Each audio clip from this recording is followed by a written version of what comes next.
2014-19 లోక్సభ ఎన్నికల్లో కంటే 2024 ఎన్నికల్లో మోదీ చరిష్మా తగ్గించడానికి తాజా ఫలితాలే స్పష్టం చేస్తున్నాయి. అతి హిందుత్వ ఎజెండాపై ప్రజల్లో వ్యతిరేకత రావడం వల్లనే బీజేపీకి సీట్లు తగ్గాయనే అభిప్రాయం వ్యక్తమవుతోంది.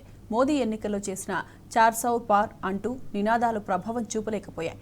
నిత్యావసరాల ధరలు, ద్రవ్యోల్బణం, నిరుద్యోగం, ఉపాధి లేమి సమస్యల పరిష్కారానికి కృషి చేయకపోవడం కూడా ఎన్నికల ఫలితాలపై ప్రభావం చూపాయని స్పష్టమవుతోంది.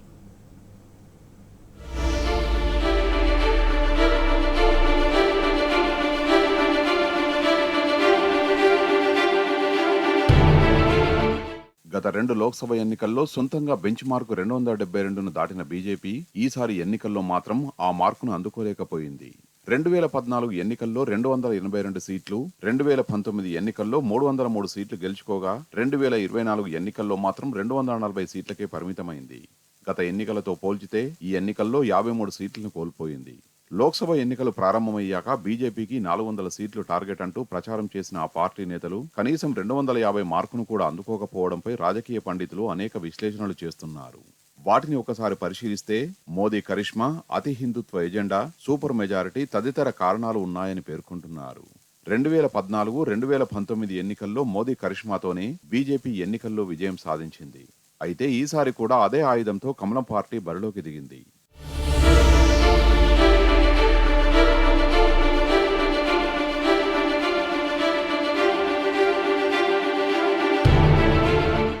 ఎంత మోదీ కరిష్మా ఉన్నా అభ్యర్థులు, పార్టీ నిర్ణయాలు సరిగా లేకపోతే పరిస్థితులు అనుకూలించవని ఈ ఎన్నికలు రుజువు చేశాయని విశ్లేషిస్తున్నారు. ఇక అయోధ్య రామ మందిరం తమను గెలిపిస్తుందని బీజేపీ నేతలు భావించారు. దేశమంతా వేవ్ ఉంటుందని చెప్పుకున్నారు. హిందుత్వ ఎజెండా తమకు సీట్లు తెచ్చిపెడుతుందని ఆశించారు. కానీ తీరా ఫలితాలు చూస్తే హిందుత్వ ఎజెండా పనిచేయలేదని స్పష్టమవుతుందని రాజకీయ పండితులు పేర్కొంటున్నారు. కొన్ని చోట్ల ఓట్లను రాల్చినా అతి హిందుత్వ ఎజెండాపై ప్రజలు పెదవి విరిచారని చెప్తున్నారు. అభివృద్ధి, సంక్షేమాన్ని విడిచి హిందుత్వ ఎజెండాతోనే గెలుస్తామంటే కష్టమేనని ఈ ఫలితాలు చెప్తున్నాయని అంటున్నారు. అదే సమయంలో బీజేపీ మిత్రపక్షాలు హిందుత్వవాదాన్ని గట్టిగా వినిపించకపోవడము ఓ కారణమని విశ్లేషిస్తున్నారు.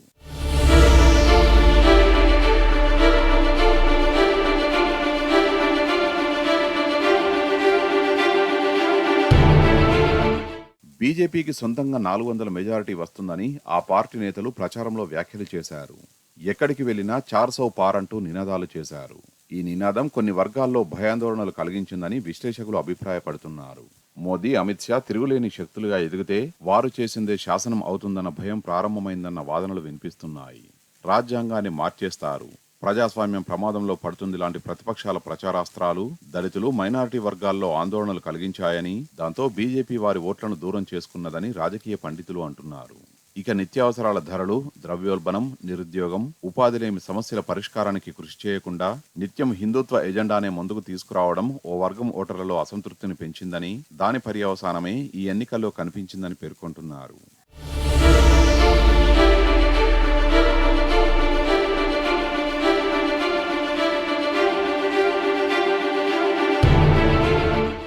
లోక్సభ ఎన్నికల ఫలితాలను విశ్లేషిస్తుంటే అనేక ఆసక్తికర విషయాలు బయటపడుతున్నాయి. ఈ ఎన్నికల్లో ప్రధాని నరేంద్ర మోదీయే ప్రధాన స్టార్ క్యాంపెయినర్గా బీజేపీ తరపున ప్రచారం చేశారు. అయితే ఆయన ఎంతో ప్రతిష్టాత్మకంగా తీసుకుని బెంగాల్లో చేసిన ప్రచారం ఎలాంటి ఫలితాన్ని ఇవ్వలేదని విశ్లేషణలు చెబుతున్నాయి. మోదీ బెంగాల్లో 27 లోక్సభ నియోజకవర్గాల్లో ప్రచారం చేయగా అందులో 20 సీట్లలో బీజేపీ ఓటమి చవిచూసింది. అందులో గతంలో బీజేపీ గెలిచిన 5 సీట్లు కూడా ఉన్నాయి. ఈ ఎన్నికల్లో మమత నేతృత్వంలోని టీఎంసీ 29 సీట్లలో నెగ్గగా 6 సీట్లు తగ్గిన బీజేపీ 12కు మాత్రమే పరిమితమైంది. ఎలాగైనా బెంగాల్లో అధిక సీట్లు సాధించాలన్న ధ్యేయంతో మార్చి 1న విజయ్ సంకల్ప్ పేరుతో హుగ్లీలో ర్యాలీతో ఎన్నికల ప్రచారానికి శ్రీకారం చుట్టిన మోదీ మే 29న కోల్కతాలో మెగా రోడ్ షోతో ప్రచారాన్ని ముగించారు. మోదీ తన ప్రచారంలో 22 బహిరంగ సభలు, ఒక రోడ్ షో నిర్వహించిన కమలం పార్టీకి ఓటమి తప్పలేదు. బెంగాల్ నుంచి పోటీ చేసిన కేంద్ర మంత్రులు కూడా ఓటమి బాట పట్టారు. లోక్సభ నుంచి సస్పెండ్ అయిన టీఎంసీ ఎంపీ మహువా మొయిత్రా పోటీ చేసిన కృష్ణనగర్లో మోదీ 2 సార్లు ప్రచారం చేసినా బీజేపీ పరాజయం పాలైంది.